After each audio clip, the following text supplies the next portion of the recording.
History I کے پیارے دوستوں، السلام علیکم۔ میں ہوں فہیم جرار۔ دوستوں، جیسا کہ آپ جانتے ہیں کہ فرعون مصر کا ایک بادشاہ تھا۔ فرعون صرف اور صرف اپنے آپ کو رب منوانے پہ بازد تھا، اور جو بھی اس کی نافرمانی کرتا وہ اسے بے دردی سے قتل کر دیتا۔ فرعون کی ایک بیٹی تھی، تاریخ میں جس کا نام سکوٹیا بتایا جاتا ہے۔ سکوٹیا کے بارے میں کہا جاتا ہے کہ سکوٹیا کی قبر مصر سے دور دراز آئرلینڈ کے ایک چھوٹے سے قصبے میں واقع ہے۔ لیکن ناظرین، سوال یہ پیدا ہوتا ہے کہ فرعون کی بیٹی سکوٹیا مصر سے لاکھوں میل دور آئرلینڈ کے قصبے میں کیسے پہنچی؟ اور آج کی اس ویڈیو میں ہم آپ کو یہ بھی بتائیں گے کہ فرعون کی بیٹی جب بیمار تھی تو کیسے حضرت موسیٰ علیہ السلام کی ایک رال سے اس کو تندرستی ملی۔ تو یہ قبر آئرلینڈ کے ٹرالی نامی قصبے میں موجود ہے۔ ٹرالی کی یہ وادی اپنے اندر صدیوں کی کچھ کہانیاں سمیٹے ہوئے ہے، جو آئرلینڈ کے لوگوں میں نسل در نسل منتقل ہو رہی ہیں۔ یہ کہانیاں فرعون کی بیٹی سکوٹیا کے ساتھ منسلک ہیں، جو اپنے دور کی طاقتور ترین حکمران تھی۔ اس وادی میں نہ صرف اس کی قبر موجود ہے، بلکہ اس وادی میں ایک بہت بڑی جنگ بھی لڑی گئی تھی۔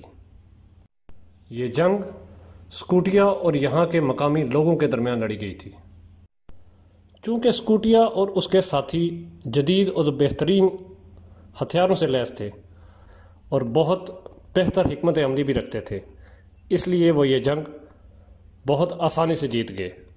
انہوں نے اس علاقے کو اپنے مسکن بنا لیا اور ان کی آنے والی نسلیں یہیں پروان چڑھنے لگی۔ قدیم روایات کے مطابق آئرلینڈ اور سکاٹ لینڈ کے لوگ فرعون کی بیٹی کی نسل سے تعلق رکھتے ہیں، اس لیے اس کو سکاٹ کہا جاتا ہے۔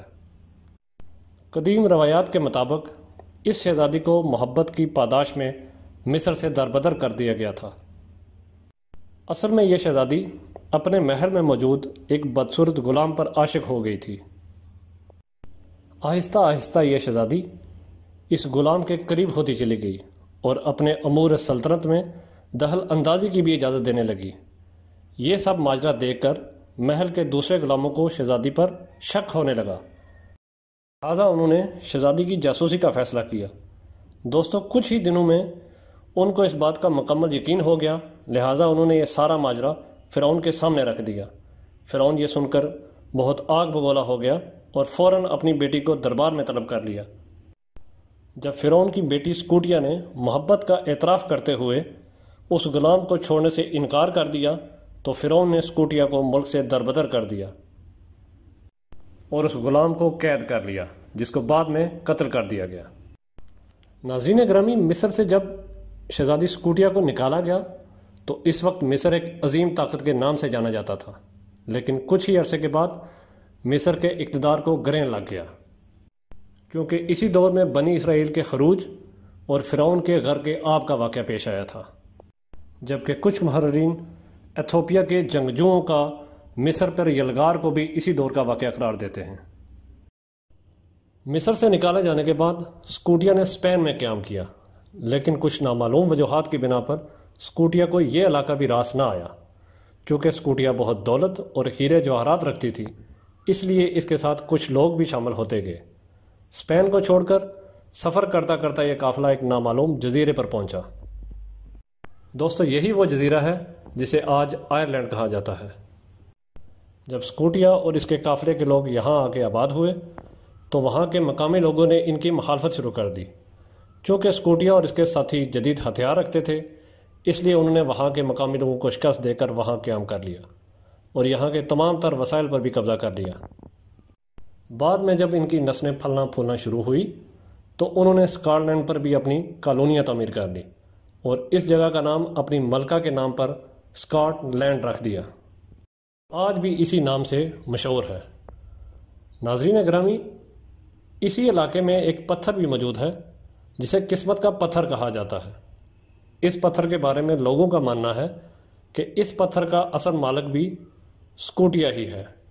جب بھی آئرلینڈ یا سکاٹ لینڈ میں کسی کو بادشاہ چننا جاتا ہے تو اس پتھر پر بٹھا کر ہی تاج پوشی کی جاتی ہے۔ یہ پتھر اتنا قیمتی مانا جاتا ہے کہ اس پتھر کی وجہ سے بھی کئی جنگیں لڑی جا چکی ہیں، جبکہ ملکہ اسکوٹیا کی موت آئرلینڈ میں ایک جنگ کے دوران ہی ہوئی تھی۔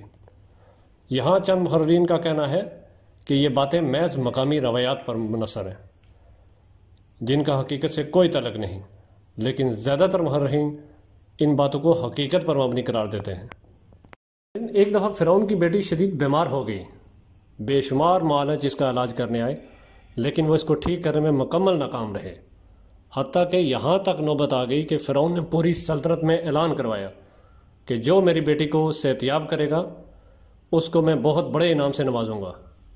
لیکن اس کے باوجود کوئی بھی حکیم اس کی بیماری کا علاج نہ کر سکا۔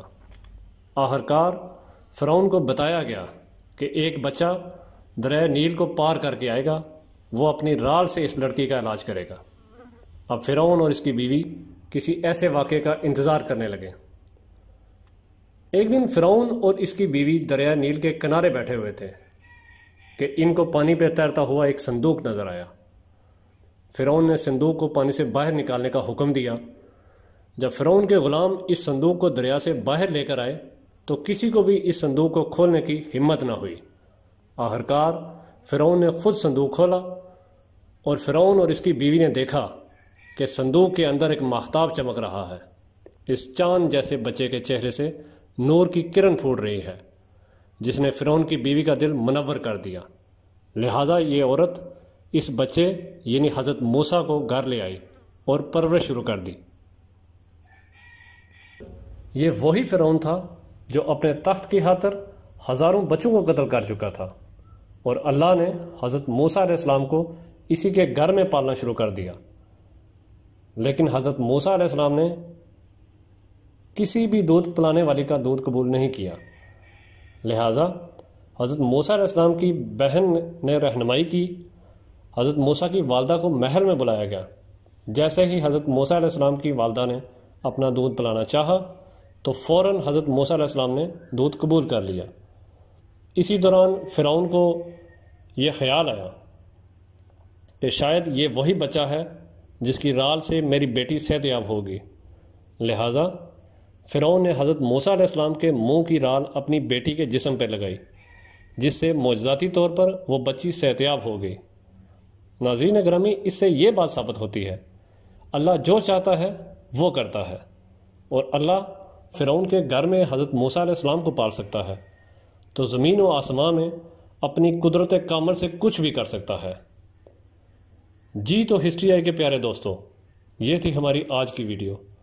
امید ہے آج کی ویڈیو آپ کو بے حد پسند آئی ہوگی۔ اگر واقعی ہی ایسا ہے تو ویڈیو کو لائک کریں اور دوستوں کے ساتھ شیئر کریں، اور جلدی سے چینل کو سبسکرائب کر لیں، بیل آئیکن کو بھی کلک کر دیں۔ انشاءاللہ آپ سے اگلی ویڈیو میں ملاقات ہوگی۔ تب تک اپنا اور اپنے پیاروں کا خیال رکھیں۔ اللہ حافظ۔